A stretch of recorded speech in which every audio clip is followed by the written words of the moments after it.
Oh, hello there. Now, what's going on, everybody, man? It was a lot of people were kind of upset with this win this week. I don't understand why we getting upset with wins, but it's Buffalo. We get a little weird and we do stuff like that. But I got my guys in the locker room, man. I see who we got in the locker room. My man James Mallory, as always. NFL Ma, what's up, Mal? What's going on? What's going on? Another Bills win, man. All right, Happy got Tuesday. my man Mookie Hawkins, Wolfo 1080. What's up, man? What's good, everybody? That's Great to not be much, back. man. Chilling. And got my man back again 2 weeks in a row now. Jackson Roberts from Channel 10 Rochester. What's up, my man? Thanks for having me, guys. Appreciate it. Let's talk some Bills, right? Just talk some Bills. Jackson said that he loved the bad take segment so bad that he just had to come back. We got 4 True bad story. takes for you tonight, including one about OJ, who surprisingly popped up at the game.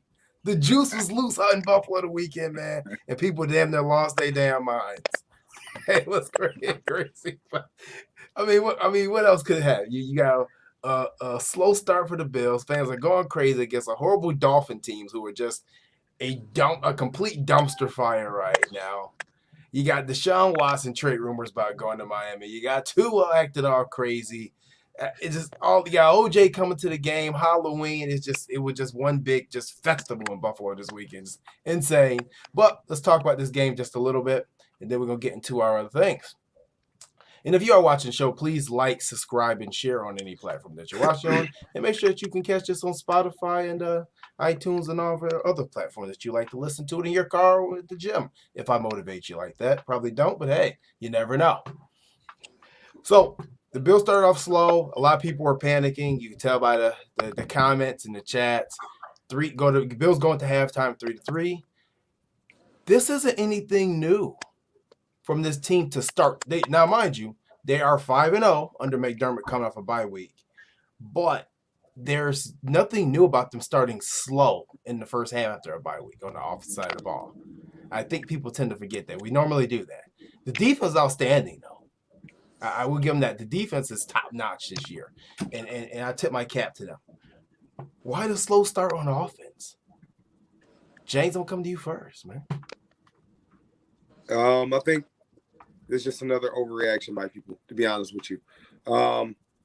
Let's remember Brian Flores is a brilliant defensive mind. And also, let's not forget, the Miami Dolphins defense, not that bad. The team might be a mess this year, but we're not talking like it's a whole bunch of scrubs running around out there. They got some players over there now. I mean, them dudes not just going to let you do what they want to do. I mean, they're still a division rival, and then you got Brian Flores, man. I mean, that dude is – yeah, he's struggling right now as a head coach, but I mean, those dudes, they got some players over there and they got some brilliant minds on defense. So I'm really not surprised they did put up a solid fight for that first half. And then obviously the offense just couldn't really hang, and our defense came to play. And then, I mean, the cream just eventually rose to the top and we ended up coming out victorious. So I just think everybody is overreacting. And, I mean, the Dolphins, they just not chopped liver like you would think. That defense can play, man. They got some ballers over there. Not chop liver, maybe chop sushi. Mook, what you got for me? I mean, you play a team twice, and, the Bills really, put that work in. 35 to Krispy Kreme, no glaze last time. So you knew Miami was going to, come, well prepared this time, to put out a better outing, if you will.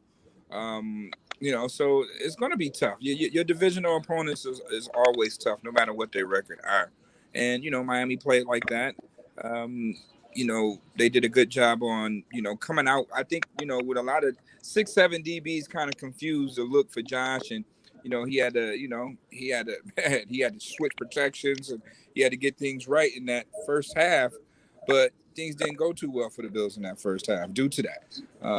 They were dismal, 1 out of 6 on third down at best, only producing 3 points. I mean, that's probably the lowest outing that they've had, all season long, going into the locker room. So it happens. I mean, you can use the excuse once again, the Bills coming off a bye week. And, I had to ask Coach McDermott in reference to that. And, he went on and said it do affect it to some point, just getting back the speed of the game, the speed of game is totally different as far as like getting yourself back in the swing of things. And, that kind of showed definitely in that first half, but we all know what happened in the second half.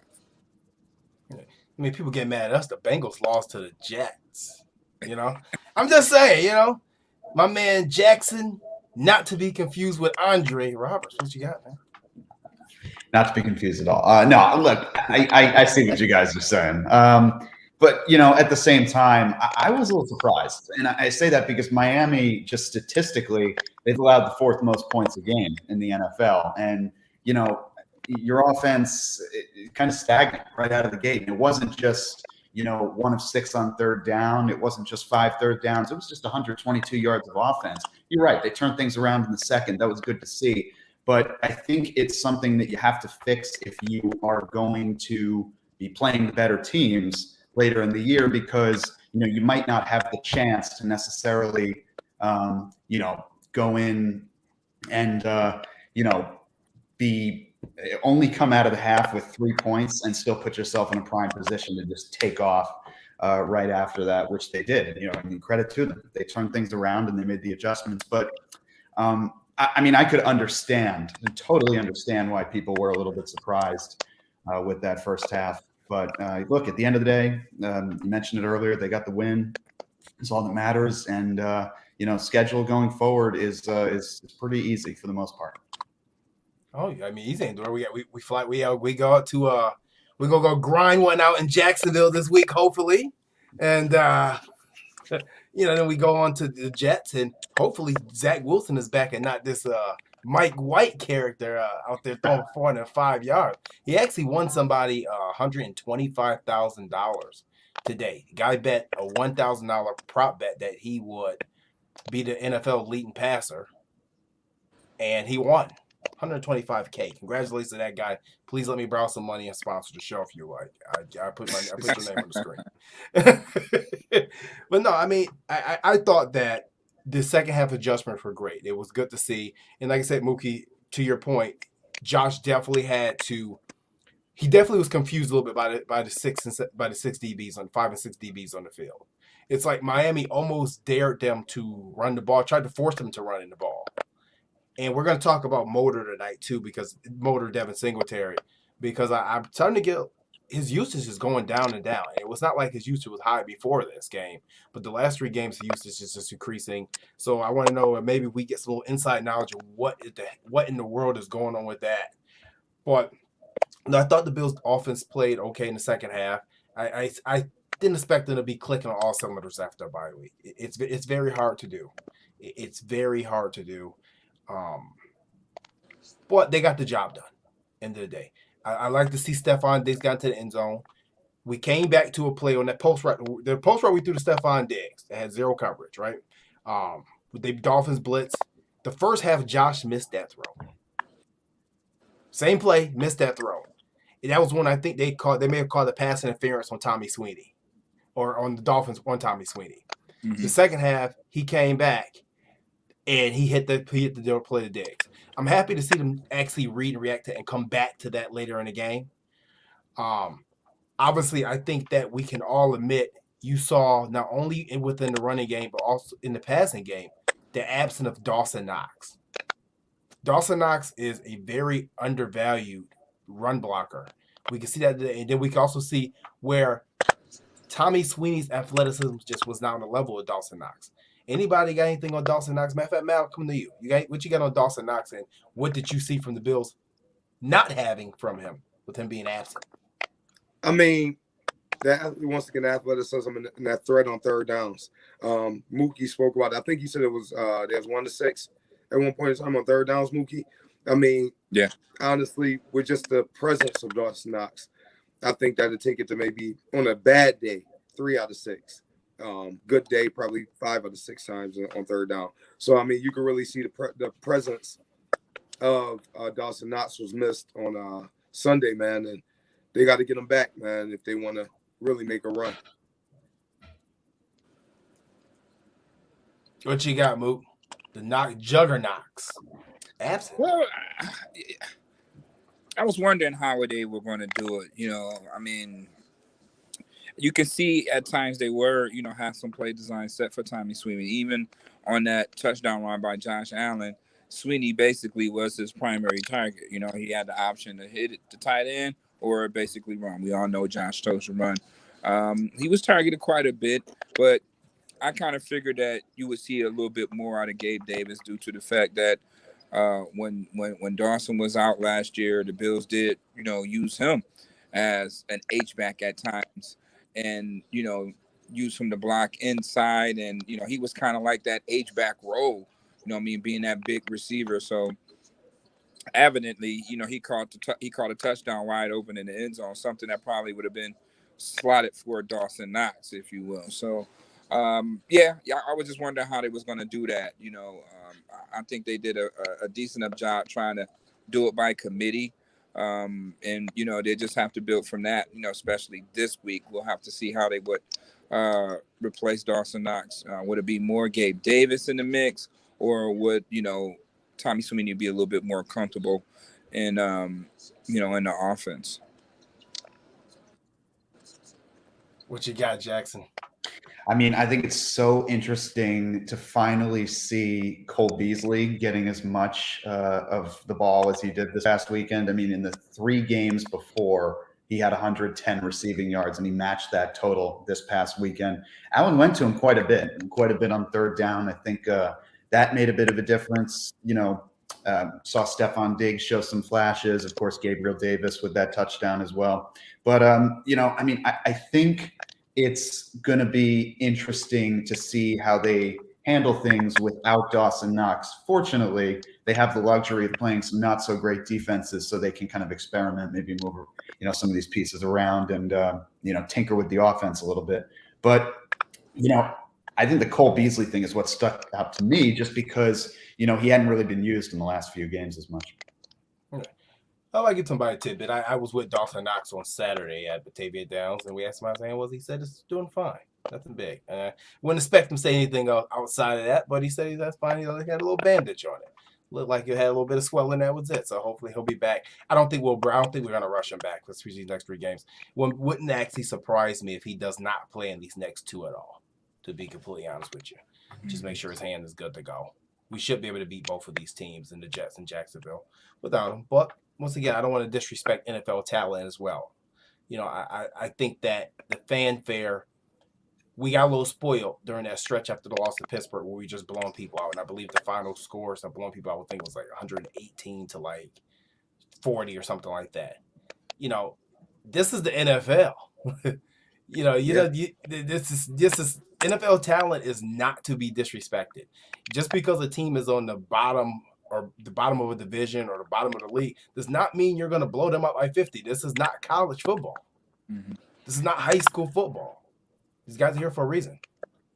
You saw it with Mike White. I mean, you mentioned it before too. I mean, he comes in for Zach Wilson. Here's a guy that people didn't even know existed, and all of a sudden he puts on an absolute clinic against the Bengals. So I mean, you're right, it can happen, but I think if we just kind of look at these 2 teams on paper, the Jaguars and the Jets, these are very winnable games for the Bills. I mean, they really should take care of business these next few weeks. No, I definitely agree. James, like you had something to say about NFL talent. I know that strikes a chord with you when people disrespect the NFL talent.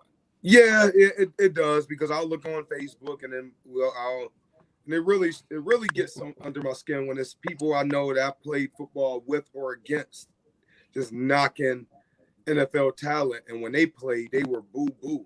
And then they got the nerve to talk about NFL players like they was just that dude when they played. I'm like, come on now.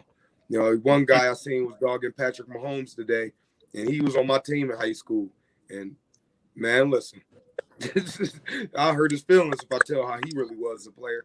But, yeah, I mean, you know, it's a situation where, you know, I mean, it's NFL talent, the best of the best.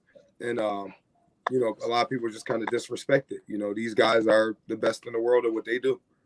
Remember, people, it's nothing personal. It's just Bills. I mean, I guess that high school quarterback of yours or player you played with, he wasn't. No, he wasn't a quarterback. He wasn't the quarterback. He was on the team, and he was a huge disappointment. Let's say that.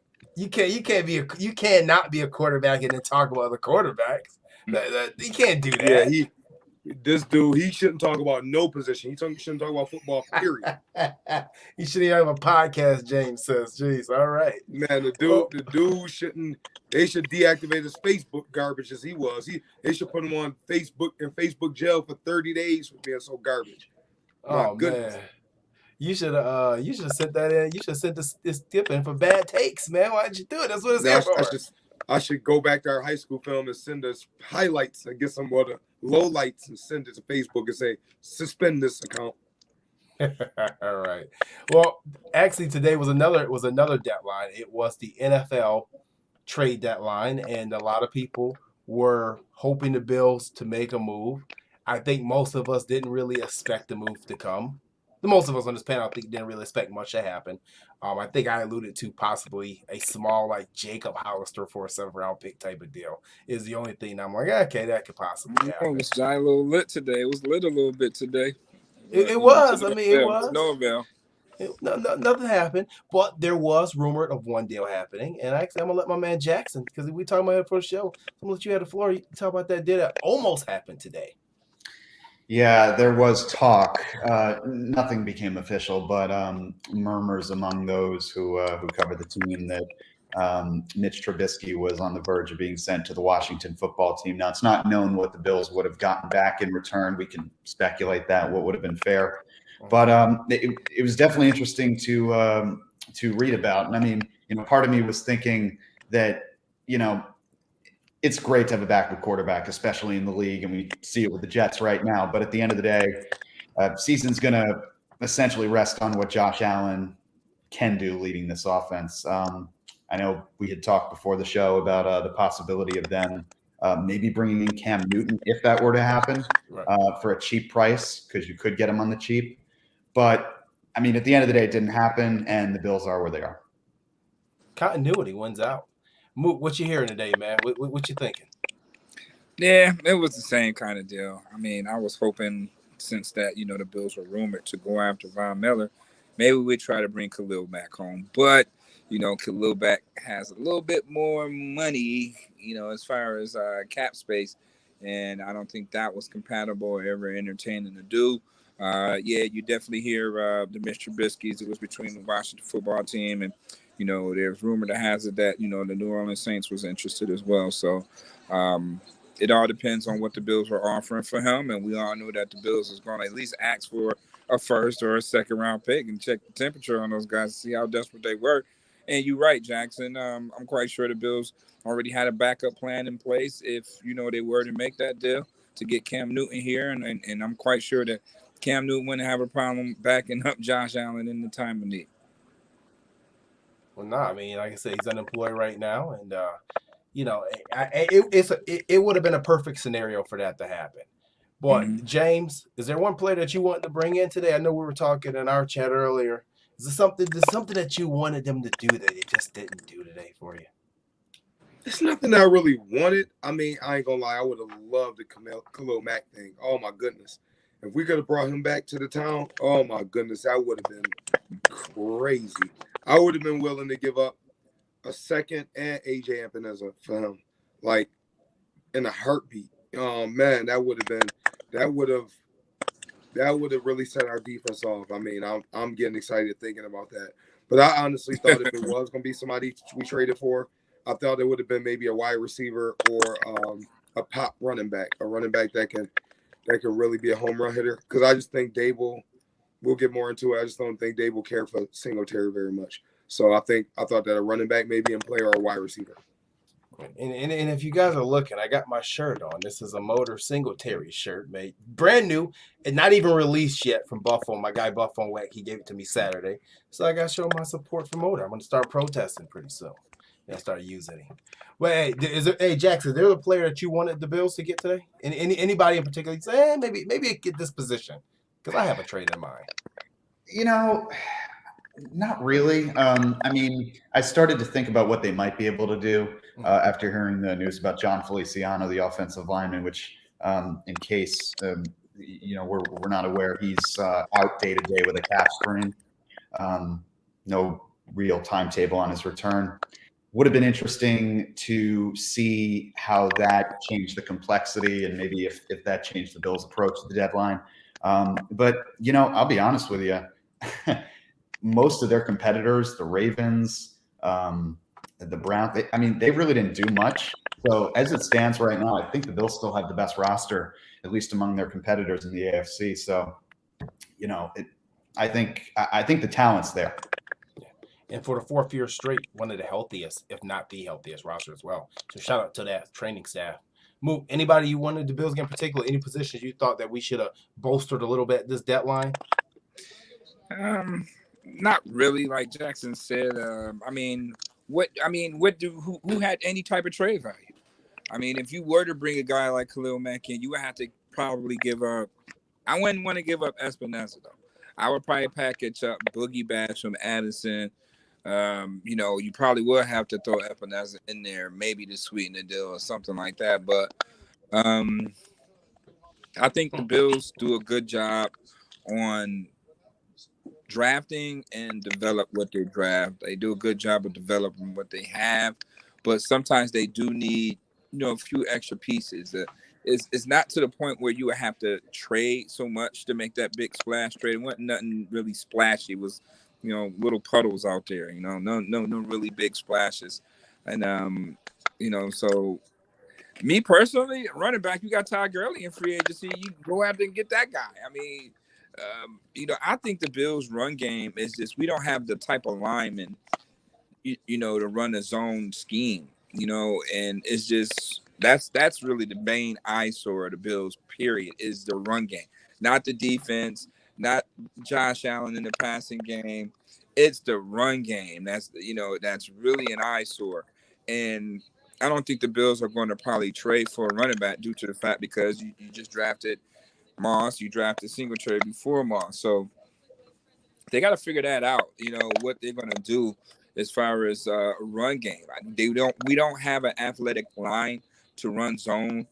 You got guys like Quentin Spain losing weight. He fell out of favor because, he wasn't able to maintain his job, or being a zone guy when he's more of a power guy. Same thing that's happening to John Feliciano right now. He's losing battles up front due to, he's too light. He's just too light to try to be a zone blocker when he's really not.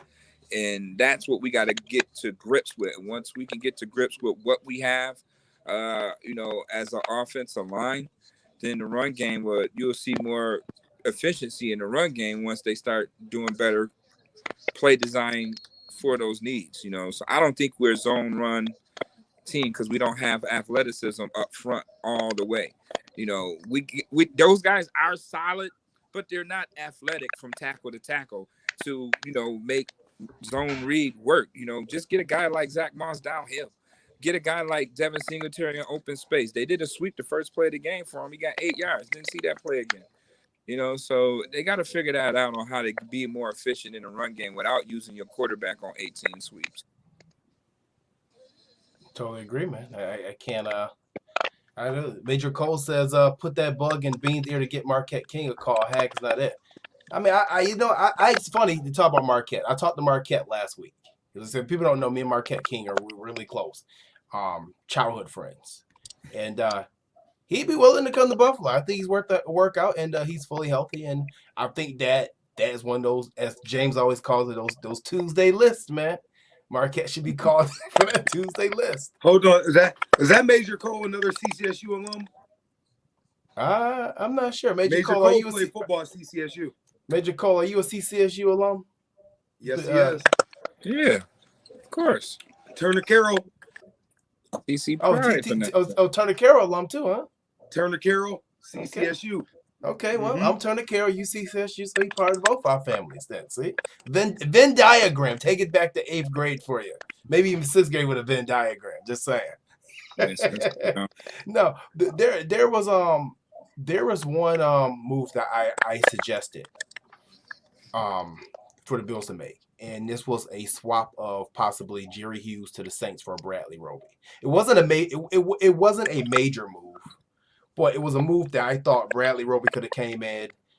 He can play outside corner. He can play inside corner. I don't think he would have been hitting the field that much because I think Levi Wallace has not only solidified his place as the number 2 corner right here, maybe for the near future, but at least for the end of this season. Just Hold on. Let me get time out, man, on that one. It's safe for the rest of this year. I'm not sold on Levi Wallace. Love the guy, but I'm just not sold on that right there. Okay, well, but Bradley Roby, that was a move that I said, okay, maybe a little bit of depth at cornerback can help. This is a guy who's played in big games. He's played nickel, he's played outside, and he's played special teams, and he's just a solid football player. But other than that, a ton of ability. Yeah. Other than that, I didn't expect anything major. This team is 5-2. Probably should really be 6-1. We just played an AFC Championship game. There's no reason to shake a bunch of things up. Especially when you. I was going to say. I mean, especially when you look at the fact that Derrick Henry just got hurt. I mean, think about how much that changes the complexion of the competitive balance in the AFC. I mean, he was really the main reason, if you think about it, other than the defense, the main reason why Tennessee was able to kind of chew the Bills up. I mean, and now he's out of the equation most likely for the rest of the year. Yeah, so that's why I say I wasn't looking at anything major. If we were going to make a big move, I would have saw it at the D tackle position possibly, and getting someone like if the Eagles were serious about letting a Fletcher Cox go, or if Washington was serious about Trubisky, maybe trying to bring in a Deron Payne from them or something like that to get one of those extra D linemen. Because we know Washington got like 6 D linemen as it is in the interior. Well, than that, I didn't see anything big coming. There's no reason to. There's no reason to shake things up that much. I think people take continuity a lot of times for granted. And the continuity is one of the things that has this team staying on top. So other than that, the trade deadline came and went. Couple of names I thought would go was Cody Ford possibly, Harrison Phillips possibly, and Vernon Butler. Those guys are still here to stay. Interesting tidbit on Vernon Butler's contract though. They would have had to trade Vernon Butler. I know a lot of people are harping for him to be cut and waived. But if you cut him, you lose. It's a $4 million cap penalty. If you trade him, then it becomes a $1 million in dead cap, and you can save for about $3 million. So they would have had to get a 7th round, probably for him, a 2027 7th round pick. But at this point, that's all his value is probably worth. I'm just saying. It is what it is. Hey, moving on. But hey, you guys, we're a little bit over halfway through the show. So you guys know what time that is. It is also time for everyone's favorite segment in Bad Takes. And let's see what Bills Mafia had to say this week. So we're going to start off with Bad Take number 1. Right off the top, we deserve a better team.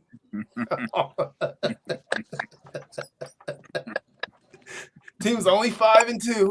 Just came off an AFC Championship berth, but that's okay because we didn't hear in Buffalo there's a better team. So only have the number 1 defense in the league, right? That's not too bad. Right, and what, number 5 offense, number 4 something offense, like that. Yeah. Yeah.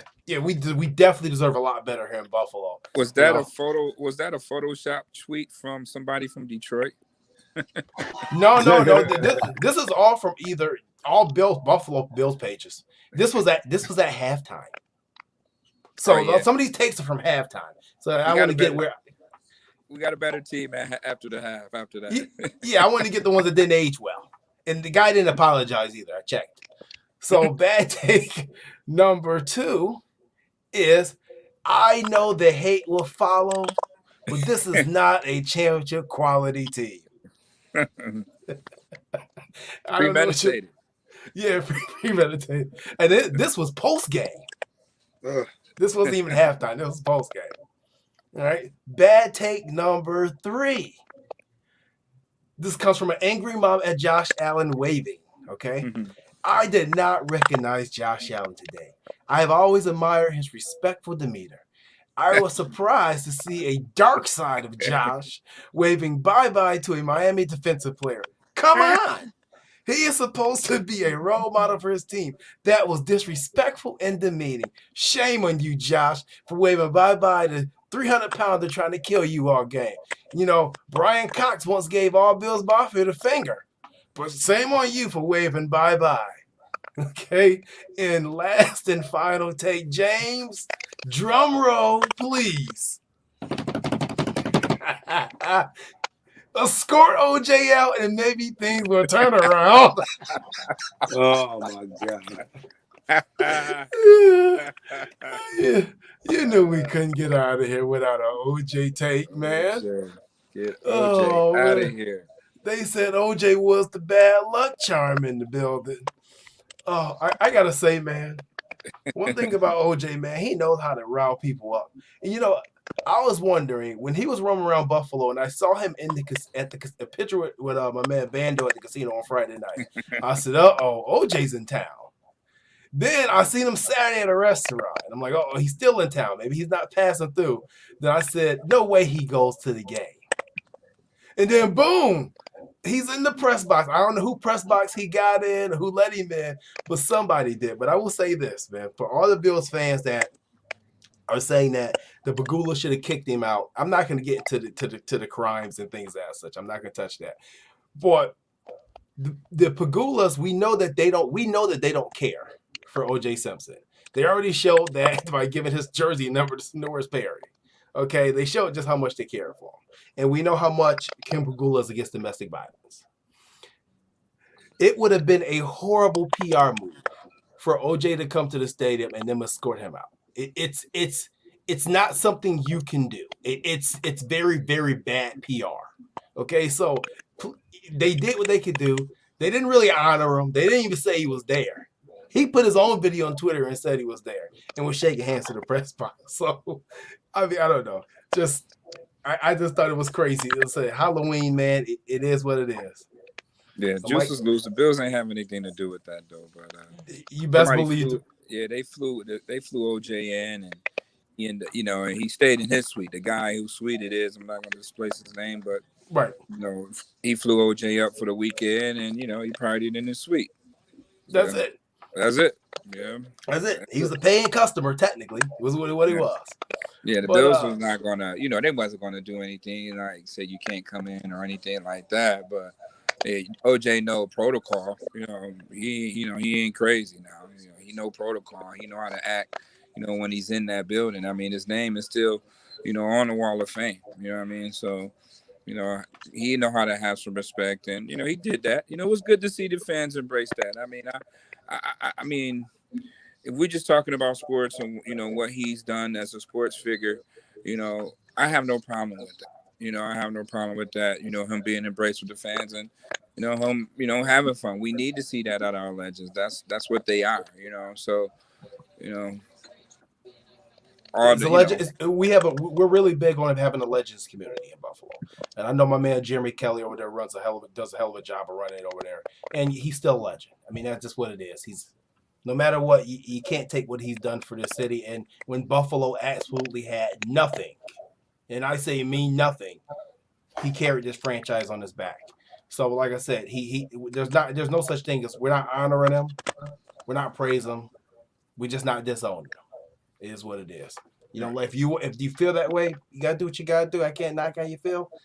It is what it is. But now moving on, man, to another running back, a more current running back with less issues. Devin Singletary. What in the hell is going on with Devin Singletary's usage? We're not using him, and over the past 3 games, Devin Singletary has rushed the ball for a total of 18 times. 18 times only over last 3 games. And if I tally up the yards, 25, 50, 50, 75. Yeah, for like 79 yards, which is not bad. It's almost like 4.5 to 5 yards a carry is what he's rushing for. What's up with Devin Singletary, man? No, the usage is not there. It's like he's getting put out this offense. And I tend to feel that we need not only Zach Moss, but we need both of them. Mook, I'm going to come to you first. What's up, man?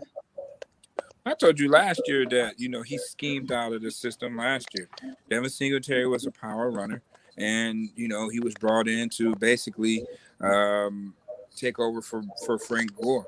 When you really look at when Josh Allen was drafted here, Josh Allen was brought in to be a game manager. He was not brought in to basically, put the team on his back and win ball games through him per se. It was going to be more so power run and defense. And with the Stephon Diggs trade, change the dynamic of that, because only way that Stephon Diggs was going to come to Buffalo if you were going to throw the ball. All right, that was the same issue. They got Dalvin Cook over there in Minnesota, and they're not throwing the football. So you have to cater to this guy you're trading for him. So you have to cater to him, and that changed the complexity of how they did things as far as the run goes, and they just have not been in sync with that. I don't know if they really even care of having a run game, because so much is invested in the passing game. And Devin Singletary just pretty much, he's just not a scheme fit for it. If you look at it, they're running Devin Singletary, inside to where he should be getting the ball in open space where he can be a little bit more shifty. Him being a smaller guy, he doesn't have ideal speed for a smaller guy. So that's the knock on him as well. So he's not going to really outrun anybody out there. You got linebackers out there running 4.5 right now. So, he's kind of like a liability, and especially they don't have no type of run game at all. And that's, and on top of that, you're splitting time. So it's hard to get a rhythm. Running backs need more touches to get some sort of rhythm. And he's just not in that equation right now. So I just don't know what to say. They need to find a way to use him a little bit more better than what they are. You get more production out of it, especially if you're not going to trade, you're not going to cut, you're not going to release. You have to do something to make the run game be a threat out there in the offense. And that's all on Dable. James, I know you got a lot to say on this topic because I see you shake your head, so I know you're ready to go. It's a few things here. Mookie, I love what you said. His scheme fit, and then I just don't think that they use him the proper way, me personally. And also, he reminds me a lot of myself, where you need 15 to 20 carries to really get flowing. You won't see an effective Devin Singletary with 8, 9 carries. You won't see him there. He's the type of dude that's going to get better with more and more carries when he really get into a rhythm. He's not one of those pop guys. So he really, really, really needs the ball, I believe, 15 to 20 times a game to be effective. I think he's a 1,000 to 1,200 yard rusher in this league. I love his skill set, and I think he's undervalued by a lot of people because he's not the flashy dude.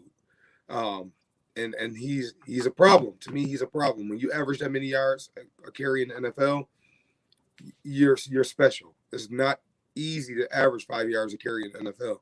And he's consistently done that. That dude is special. I mean, a lot of people just take it for granted. And also, my honest opinion, there are offensive coordinators in the NFL that just don't like smaller backs, period. They don't care how talented you are. They don't like small backs. And I think Dable may be one of those guys. I don't think he likes small running backs.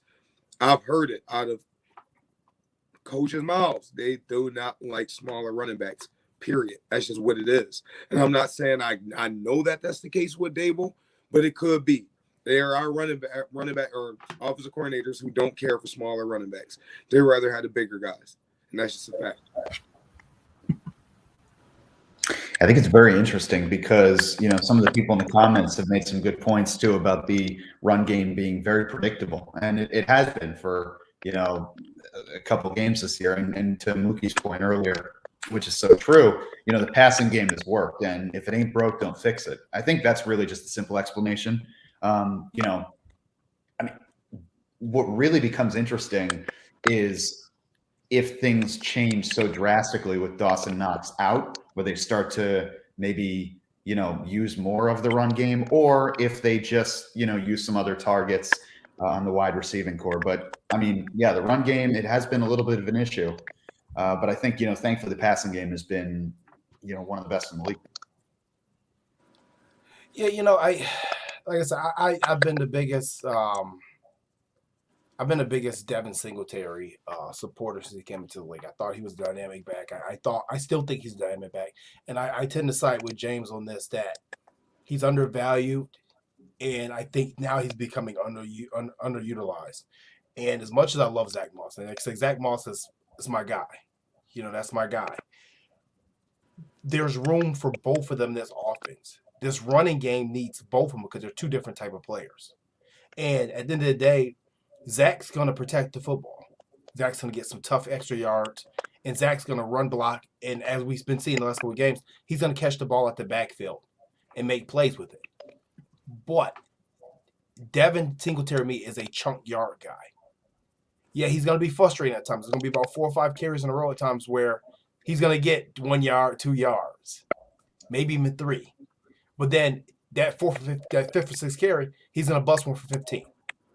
Then later on, he's going to do it again. And as James alluded to earlier, if you give him the 18 touches a game, 18 carries a game that he needs to get going, and speaking of Mookie's point too, as far as rhythm, when you look at the stat sheet in the game, it's like, oh man, this dude has 105 yards because we saw it his rookie season.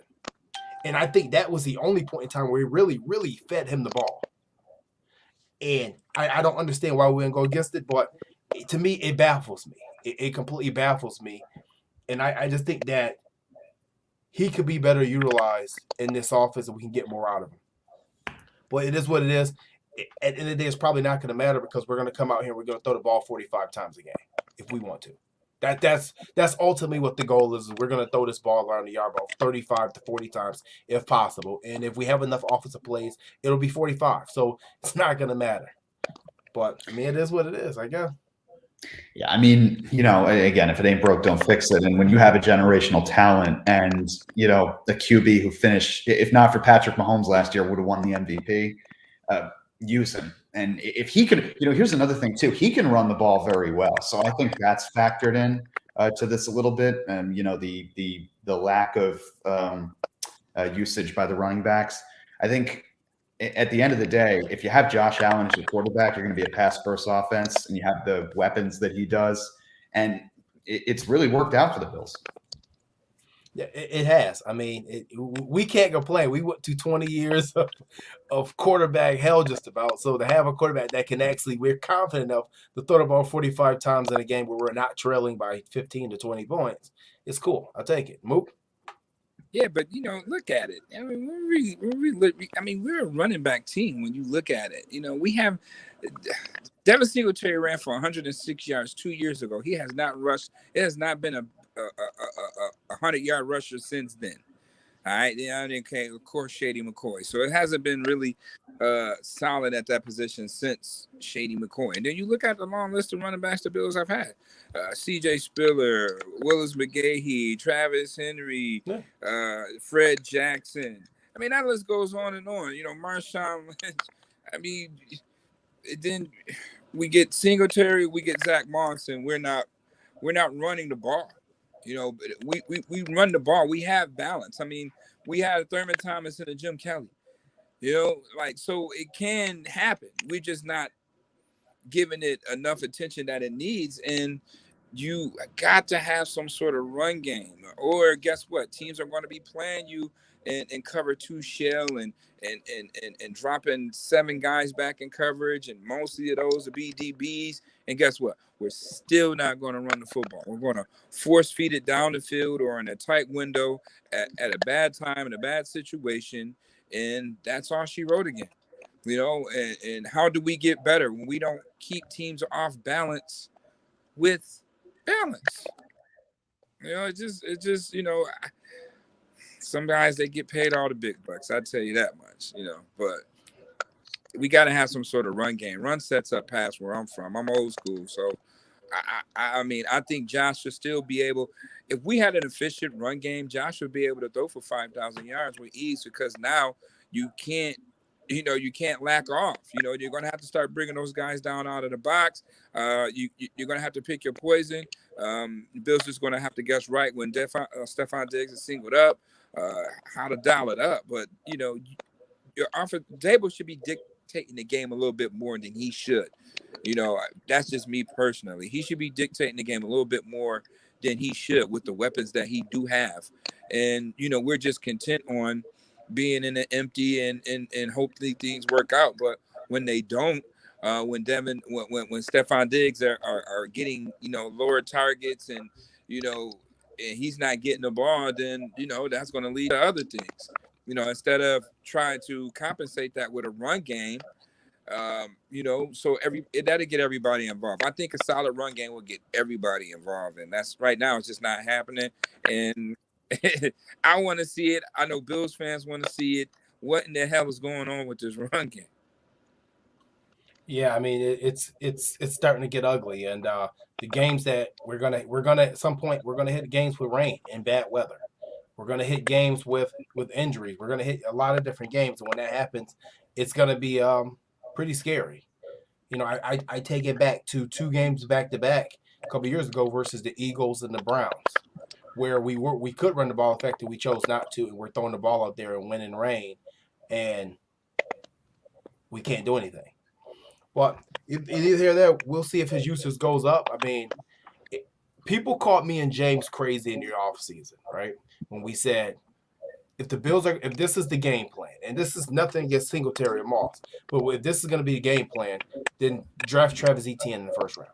People said, you don't draft a running back in the first round. And we said, well, we're not drafting a running back. We're drafting a weapon. Now, mind you, fast forward, we know Etienne is out for this year. But the reason we said that was because of this reason here.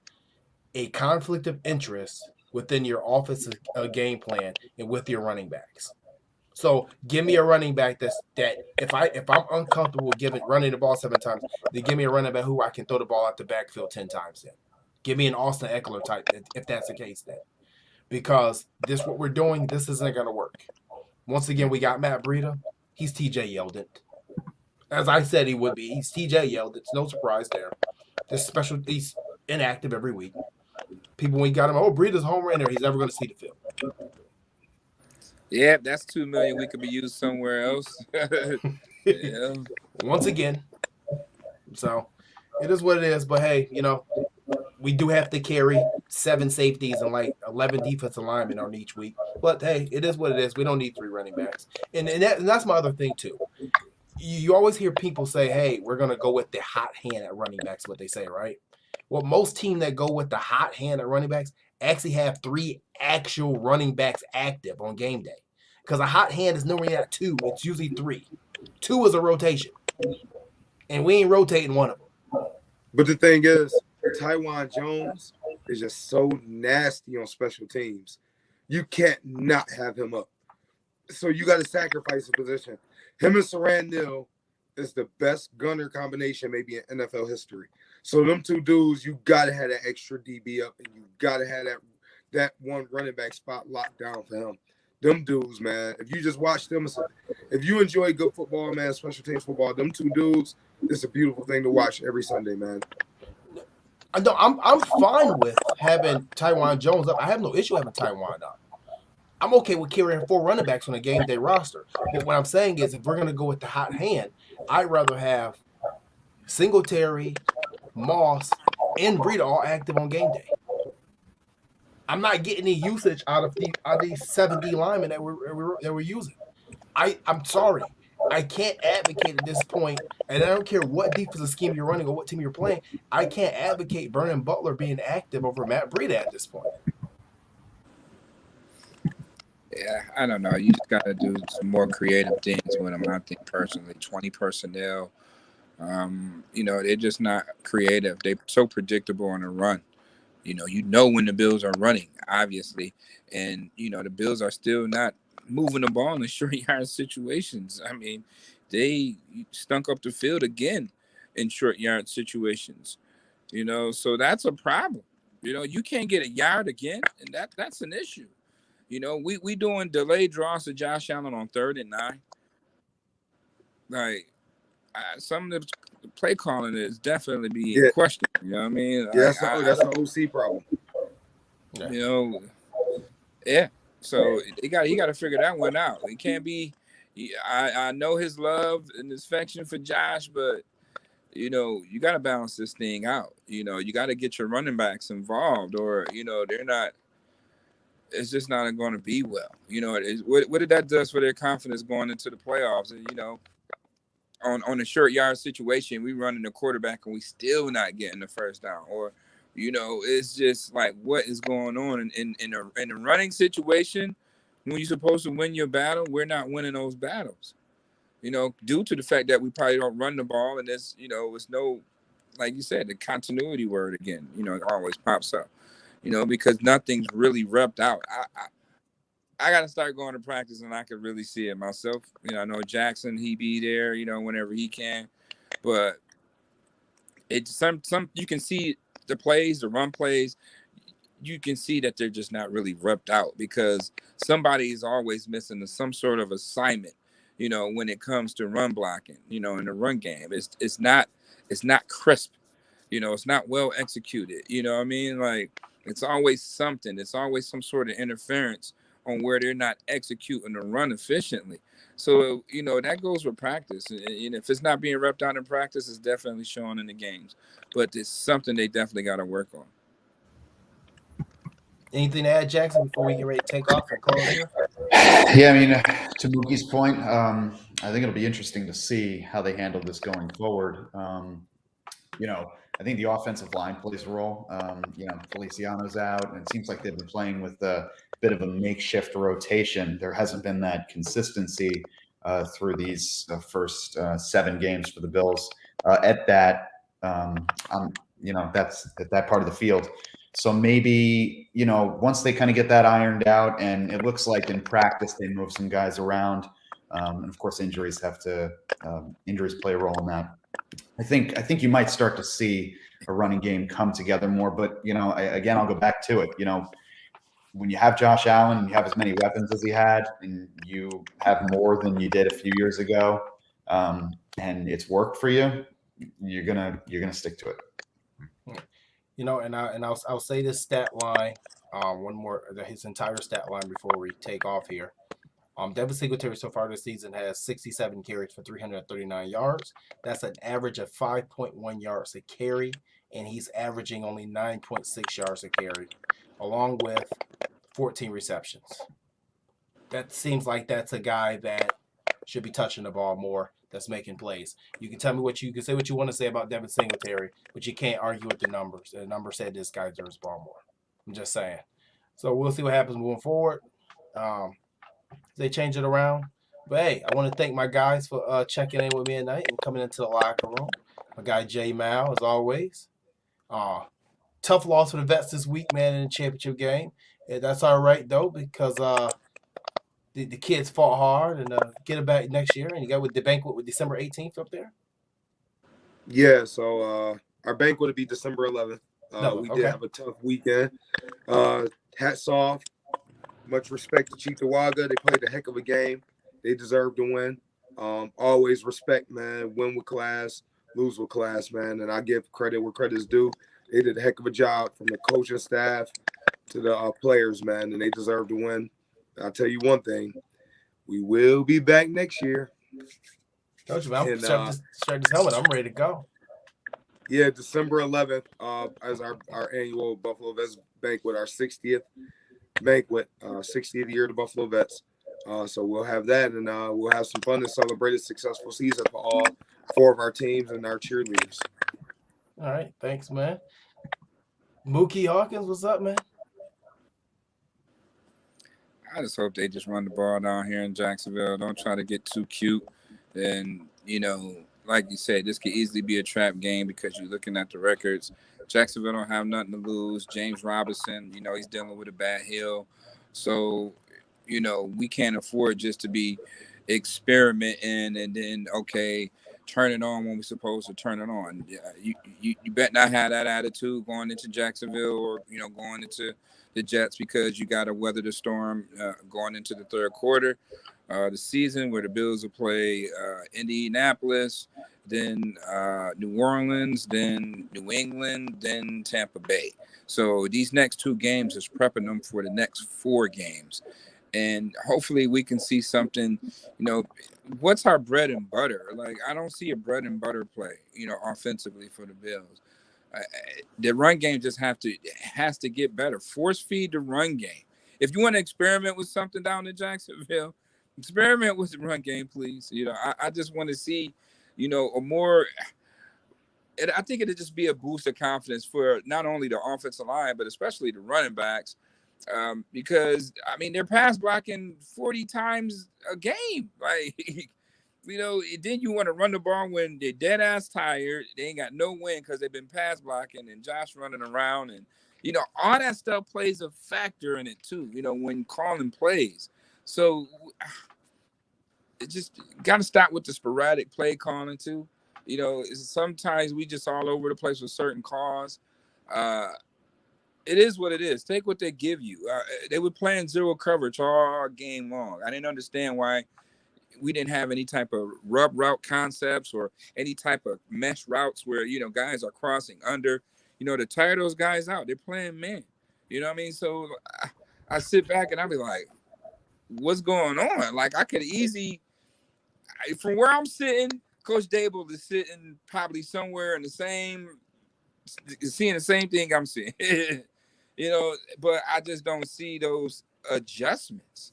And damn, why? Why? I sit up there and I could call a play and I'd be like, well, damn, it's there all day, blatant. Easy fix, but everybody see things different, and right now the biggest eyesore in the Bills' Achilles heel is the run game. I want to see these next 2 weeks a run game established, please, if we could. We understand Josh still can throw for 300. Beasley, Manuel Sanders, Diggs, they still can get their numbers. But let's be a more high-powered and efficient offense with balance. And, that's why teams are not really respecting the Bills of being a complete elite team because of that factor alone. You got to be able to run the ball in December. Right. Here to my man, Jackson Roberts, man. What you got going on? Any final thoughts on you gotta tell me where can I find you at, man? You can find me on Twitter at WHEC_J Roberts. Be at Bills practice tomorrow. But Wednesdays are the normal days where every member of the media is usually there. Although they practice throughout the week, that's the big day. McDermott will speak. Allen will speak. A couple other players will speak. So we'll probably hear from Josh on being on the Manning cast. We'll probably talk to him about the upcoming game. Look, I really expect them to as Mookie said, maybe throw some more run in this weekend. I say that because Jacksonville's defense really isn't anything to write home about. So if there is a time where you could see what you have, see what might be able to work for you down the line in those important games against Tampa Bay, the Thanksgiving game against New Orleans, maybe give it a little bit of a try. But I think they should win this game handily. All right. Make sure you guys follow my man Jackson there, man. Thank you for coming on again. And I guess it's about that time where we get ready to wrap it up. And before we leave, I'd like to do it's nothing personal. It's just business rant of the night. And tonight, all I want to do is talk about just the fandom, man. We got to stop overreacting to every little bit. This is an important time of the season where we're supposed to be just stacking W's. Keep stacking wins. Sean McDermott has been on record multiple times over. He's like a broken record at this point. You don't want to peak too early in the season. You want to be peaking closer to playoff time. We played a division rival, a team that we beat 40-0 or 35-0, whatever it was the last time we played them. And obviously they weren't going to let us do that. No one's just going to lay down for you and let you beat them, especially on a division rival. We escaped the game with a win. We escaped the game without major injuries. Take it as a dub. Be happy. Be excited. You know, these next 2 games we win, we have 2 easier opponents. Like I said, I don't want to say easy, but 2 of the worst teams in the league. Hopefully we can go to 7-2. But you can't be overreacting. You know, when you start talking about trade Josh Allen, fire this person, fire that person, you're getting crazy, and you're actually being ungrateful because we've had some horrible football the last 20 years in football Buffalo. Horrible. So come on, man, cut that out. Take it easy. Take a deep breath. Before you post it, read it. Then before you hit the send button, read it again. Because if you don't, you're going to end up on bad takes. And you're lucky I don't disclose your name. Because I don't want to get sued because I could. But that's it, man. Just that's all I got is just, man, take it easy. No game is easy. So I want to thank everybody for tuning in tonight. And thank my guys, Mookie, J Mile, and Jackson for coming in the locker room. And we'll catch you guys next week, man. Hopefully with another dub. Keep them stacking, baby. Keep them stacking. Catch you later.